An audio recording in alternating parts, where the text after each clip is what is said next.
if this is a good idea at all. We'll find out. Last time I was up here was for my wife's memorial.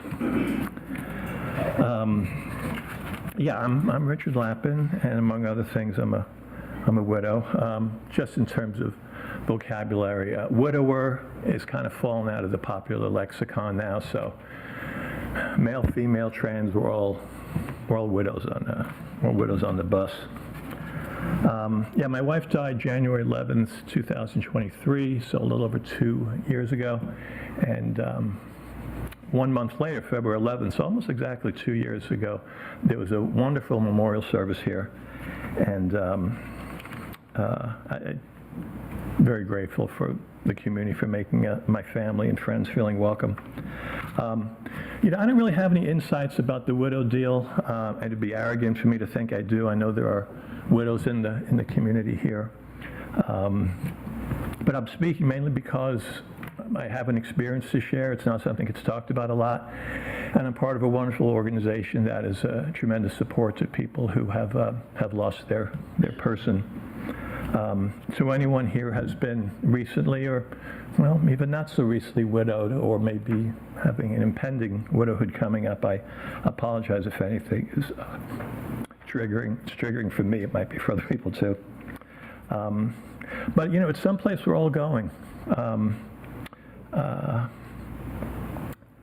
Unless something happens, like a terrible crash, an accident, at some point, if you're in a committed relationship, you're either leaving early and leaving a widow, or someone's leaving, and you are a widow. As my girlfriend Ann says, we're all widows in waiting. You're also allowed to laugh at these things. We have a wicked sense of humor. Yeah, I just want to underline again how supportive this community has been.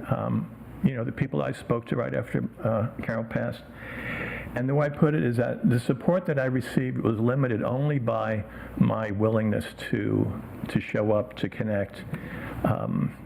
One thing I found and talked with all my widowed friends is that, at least at the beginning, we don't know what the hell we need. Sometimes, you know, you desperately want to be with people. Other times, you desperately want to pull the covers up over your head.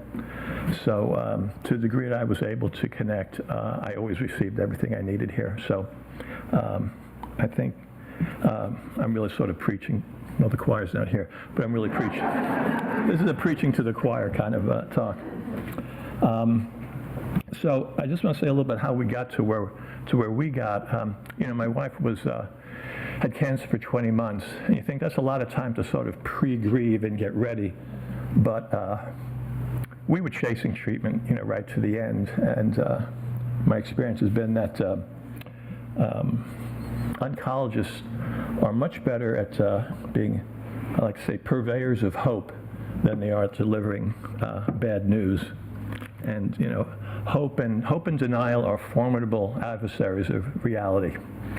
So late December of 2022, we went up to North Hollywood to meet an oncologist who had a new trial going, and Carol fit the profile perfectly. So we were optimistic.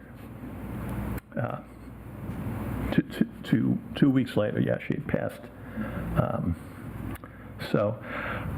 One thing I want to mention or get into a little bit is that I started writing a lot of poetry just as sort of this way to connect. I've been, you know, a long-time songwriter, but the work of doing that and coming up with everything in a song didn't fit. And I had to capture moments that, well, I have a bad memory. So there were things that happened that I wanted to capture. And here's a poem about those early, before she passed, moments that came. I wrote this a couple of weeks after she passed, so you'll have to indulge me, my reading here. This is called Milk. We never talked about her dying, which sounds strange to say. Even in that last week, as she lay sick thin in her hospital bed in the living room, we just didn't.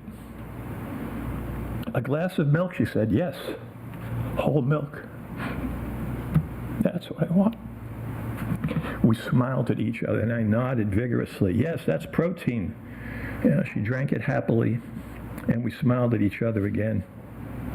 Smiles of denial, as if by holding each other's gaze well enough, we'd capture our lifetime spent.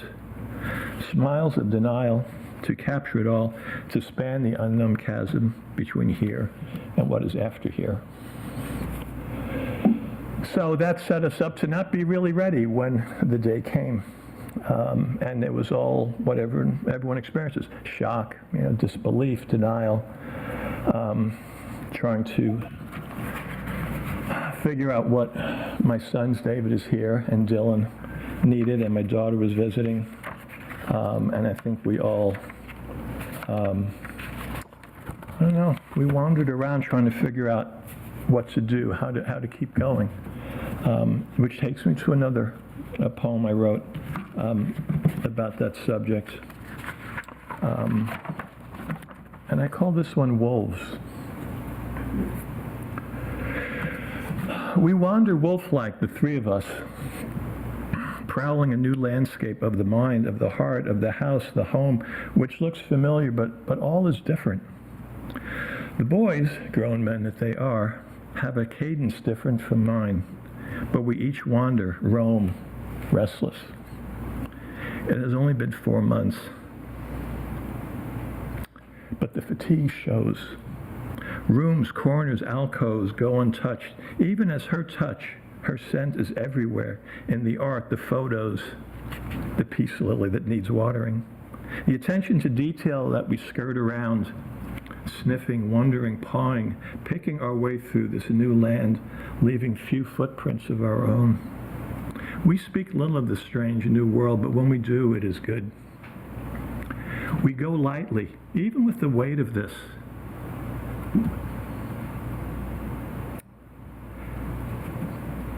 But I hear noises my sons do not. Their other senses are sharpened for the future, for their future, or dulled in grief. It's hard to tell which. But I hear it. I hear distant drums beating. Mother gone, wife gone. Mother gone, wife gone. Mother gone, wife gone. I do not mention the drumming. They know that I hear it for the three of us. So there's a phenomenon that we talk about, and I'm going to get to this organization soon, about having a widow brain, which is a place of sort of unreality because, if you're with someone long enough, your brain becomes rewired by the connections. So in neuroscience, neurolinguistics, we understand the brain now. There's phenomenon that's been referred to as Hebb's law, which is a shorthand version of it, that neurons that fire together wire together. So when there's activity in the brain that's repetitive enough, the neurons firing over the synaptic gap, your brain actually changes in response to that. Your brain is very efficient, and it says, this is how we're going to think about things. And I can't think of anything that is more rewiring of the brain than being in a committed relationship, in our case for over 40 years. So when you have things get hardwired that way, to think a certain way, to see the world through a pair of lenses, when all of a sudden that is gone, you're going about life normally, propelled by what you need to do, like eat and sleep, but your brain is saying, a lot of WTF moments. Your brain's trying to catch up to, okay, what is really happening? Your husband is not coming around the corner. This is not happening. And so there's, as my therapist likes to say, says, you guys are connected at a cellular level. I mean, it's beyond just loving the person. It's that there's a part of you that's just almost literally gotten cut off. Joan Didion, in a book that I'm sure some of you have read called The Year of Magical Thinking, that she wrote after her husband died, talking about giving away and disposing of things that were his. And she says, yeah, but she couldn't give away his shoes because he would need them when he came back. That's widow brain in a phrase. So my sort of journey for quite a while became waking up in the morning and having a ritual. So I made up my own little hodgepodge of working my way through mala prayer beads and saying some Buddhist sayings of loving kindness and some meditating and desperate praying. waiting for a response from my wife about how things were going. And then I'd go to work and see my clients. I'm a therapist, so that was very, very healing because I could just get out of my head and be with clients and always be impressed by their resilience in working through whatever they were working through, divorce or addiction or job loss. And then I would on the phone, I would speak to a couple of people, and I'll tell you how I found these people. Some of them are here. And then I would go home and eat something, and then I'd go out and go back into music. And I was running around to bars and coffee houses to open mics, and I'd see some friends and play a couple of songs and have a beer, and then go out to the car and then go through my period of pounding the steering wheel and crying my way home, and then get up the next day and kind of rinse and repeat. And I started writing, as I said, I quoted something earlier, writing some poetry because I really had things I just wanted to capture. And I just have one more that I want to read before we move over to something else. This is called Pen. So little moments would happen, I'd reflect, and it would, something would just hit me in the middle of the night. I'd have to wake up and write something down. Carol was a lifelong student. Working on her doctorate until near the end, and loved to read, and we had shared tastes in novels and whatnot, but she always marked up books in her own way. So I wrote this, something that happened. It's called Pen. I open a favorite book to find it is her copy, not mine, and the marks inside are hers. She was never one to use a yellow highlighter. It was always underlining in pen, or sections bracketed off, or stars or exclamation points in the margin to remind herself of some precious words. But now they're for me. Look, the pen marks say, look here. Isn't that a beautiful sentence? A phrase with heart? I see the shape of the stars, the movement of the pen in her hand, the flow of the underline. I can see her create this. Her hand on the printed page, her heart, her mind moved by the words. Look, her hand says, her pen says, see me someday, see these words, hold these words when I'm gone. So, in addition to talking to some people here, I stumbled into Soaring Spirits, the organization I want to be honest, I'm plugging today. I was in a cancer caregiver support group online with people up in LA, and wonderful people, maybe 7 or 8 of us, and talking about hopes and remission and treatments and yada yada. But it was the kind of group where after you lost your person, you were welcome, but you don't feel like hanging out too much because you have nothing to say except that you miss your person. So there's a woman named Josie I got to know pretty well, and I really liked her. And then she left when her husband died. It was sad. And then when Carol died, I called her up and said, Josie, now, where the hell do we go now? So she mentioned this group, and I went to a Zoom meeting on a Tuesday afternoon, and it was surreal because you're looking at your Zoom, so you got the Hollywood Squares deal, you put it on gallery mode, so there's like 30 or 40 people on a page with several pages, and everyone there is a widow. It was like a 12-step meeting for widows, because everyone would introduce themselves. Hi, Susan. Be like, I'm Susan. My husband Fred died of glioblastoma 6 months ago. I live in Nebraska, and it would just go on. And you'd see it was designed for newly widows, but it could be anyone who identified as still in that emotional, psychological space of it being new. So you would see people who were a year or 2 into it and had I don't want to say seasoned look, but there was a sense that, in one way or another giving the message that, this will take time, but you will go through this. And then there were people like myself who, the first meeting is showing up and they call on, oh, so-and-so in this square, and all you do is cry and thank you, I'm glad you're here, and you move on to the next one until slowly you find your place there. But it was so liberating to realize that it was possible to own your grief, that you could actually name it. that you didn't have to hide how shitty you felt. And then there would be presenters after introduction. People would talk about things that were sort of practical things. There are people there who have been widowed and never had to deal with the trust or deal with their own finances or men nurturing children. So there'd be presenters who would give talks about that. But the main thing was that everyone was vulnerable. You just didn't have a mask on. It was a lousy way to get there by having someone die. But the experience of being in a place where you have nothing that you ever have to hide was incredibly liberating. It was just the feeling I had of, it's like I was home. Which takes me to, I want to do the little origin story, because I love origin stories, how things happen almost magically or like they should happen, of Soaring Spirits. So it started on August 31st, 2005. A man named Philip Hernandez, in his second marriage, had 3 children of his own, 3 stepchildren, so 6 kids in the family, and he's out for a summer evening bike ride and gets hit by a Suburban and killed. His wife, Michelle Neff Hernandez, 35 now, is on her own with 6 children, and wisely realized this was going to be hard to do by herself.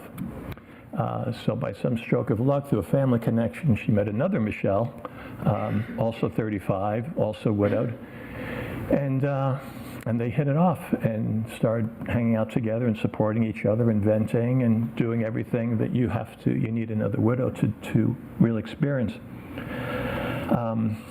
One thing led to another. I think they met a few other people, and as the story goes, they were leaving the cemetery one day, visiting one of their husband's graves, and Michelle had the thought, vision, so to speak, of having a camp called the Camp Widow, and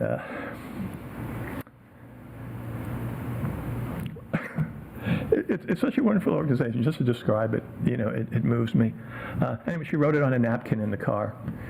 And after 3 years of germination, they had their first camp, which was at a hotel somewhere. I don't know how many people were there. It was a small number, all women at that point, from around the world, just getting together saying, what's it like where you are, or what's it like down the street, or how are you doing with your kids? So that was 2008. Fast forward to 2023, which is when I became involved, and I went to a Camp Widow, 5 months into my widow journey, and so they start 2008 with a handful. 15 years later, I walk into the Marriott in San Diego down the water, and there's a ballroom and a lobby and conference rooms, about 450 people. At this point now, we have a lot of men also, though still in the minority, but widows of all ages. And it was a weekend of hearing presentations, feeling inspired, being told not to jump off a cliff, laughing, crying. But the main thing was connection. You were with other people where you had, as we like to say, our tribe. You had this big tribe of people together. They had been doing this now for a few years, or 15 years, an annual camp in San Diego and one in Tampa, Florida, and then later one in Toronto. There's a Canadian group. I don't know the number of people they've reached, but it's in the many thousands, we'll say, of widows who have come through this and benefited. I was fortunate enough through my writing to be invited to do a presentation of my own in Tampa, and then again last year in Toronto, on writing poetry from the position of grieving, which is much easier than it sounds. Is telling everybody, bring pencil and paper. I read a couple of poems. I gave them the prompt, and said, okay, everybody write. So everybody would just cry and write, and then we would share what we wrote. The other thing I want to mention is that, so there was the Tuesday meeting, And by the way, this organization will also have resources. You can go into their archives online through the organization, and there are books and videos and all different ways that people have connected. Smaller groups would come up, people who had a certain identity and wanted to be with people of color, LGBTQ. There were all different variations of identity groups. So another woman and I and some others together, we started a small group of people who had been past 1 year, because the experience changes a little bit. And so in preparation for this, I emailed the group and I said, what would you like people to know? Is there anything you would like? Well, within hours, I had about 15, 20, sometimes longer than I wanted. Just want a bullet thing, folks. I know your life story already. So I'm going to condense and say some of the things that I heard from people, because I think they're worth saying. One was, kind of the obvious thing in a way, that if you're with if you have a partner who has a terminal condition, have the hard conversations. Don't duck them, or I guess in my case, be too naive to think they're not going to end terminally. That again, everyone knows this, that you don't want to lose someone and feel like, oh, I should have said this or that. And the recommendation was just express love all the time to your partners. One person said, being widows is scary and lonely. I could have just said that and gone back to my seat. That's really the whole message, is that people understand that. Another person said that went through a complete identity shift, which may sound,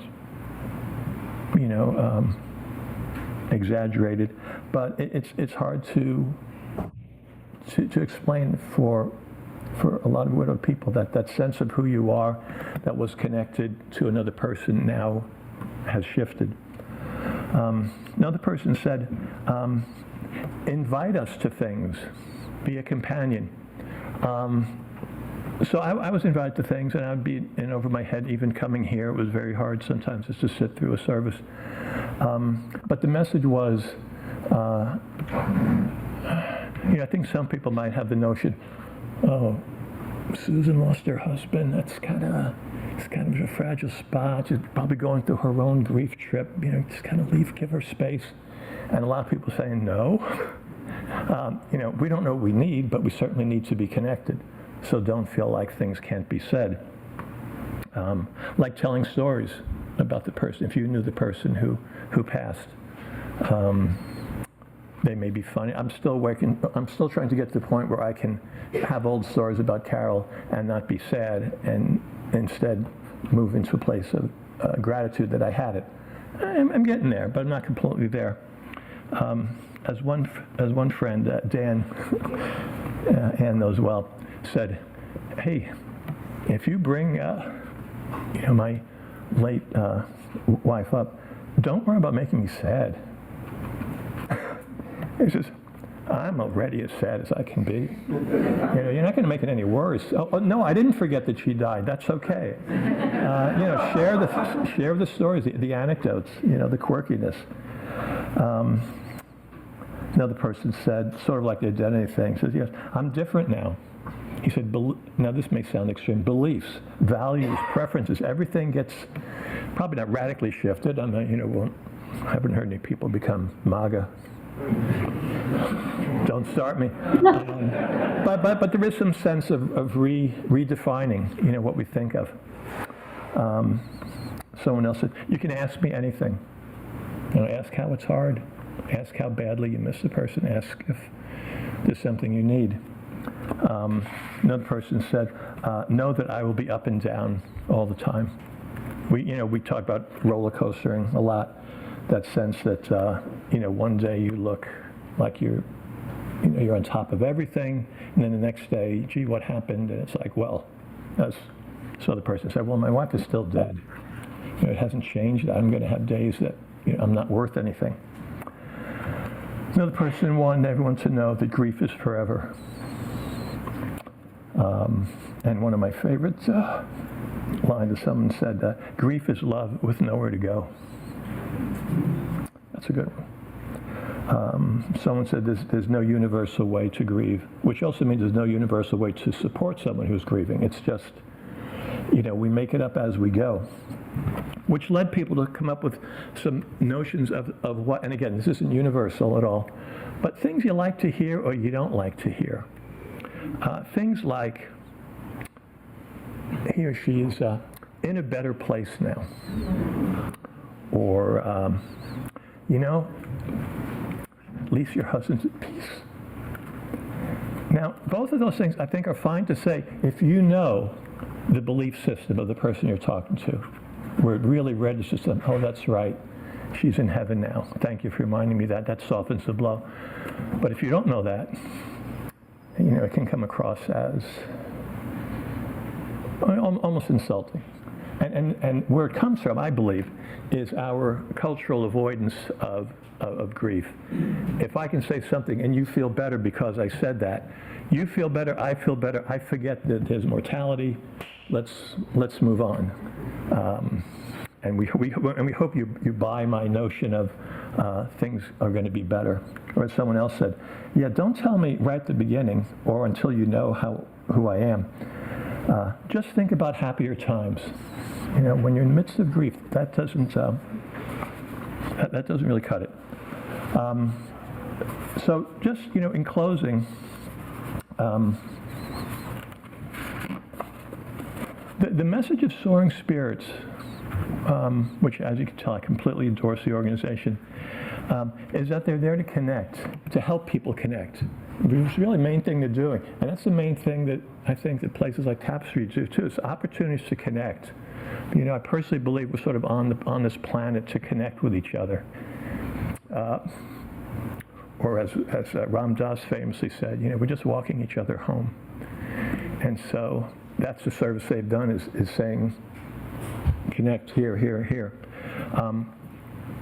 Very last thing is I've done song circles at a festival I go to in Texas each year, if I can make it there. And they're about grieving. And there was mostly songwriters, but sometimes people just come up with stuff, stories.